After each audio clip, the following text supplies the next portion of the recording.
Silipin naman natin kung marami na bang pasahero sa Parañaque Integrated Terminal Exchange. Yan naman ang unang balita live ni Jomer Apresto. Jomer.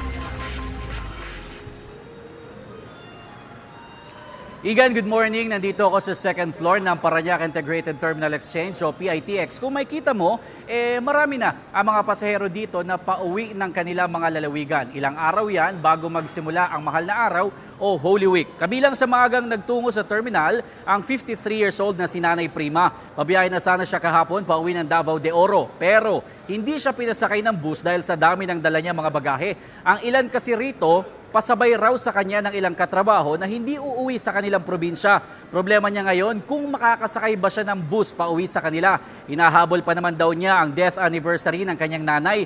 Ang magkamag-anak naman na Marieta at Merly na parehong senior citizen, papunta na Occidental Mindoro.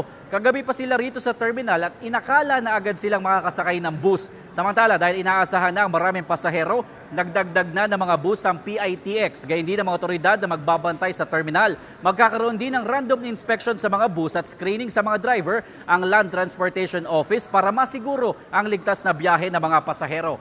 Igan, sabi ng PITX, inaasahan na aabot sa 2.5 milyon ang bilang ng mga pasahero dito sa terminal hanggang sa April 23. At yan ang unang balita mula dito sa PITX. Ako po si Jomer Apresto para sa GMA Integrated News. Igan, mauna ka sa mga balita, mag-subscribe na sa GMA Integrated News sa YouTube para sa iba't ibang ulat sa ating bansa.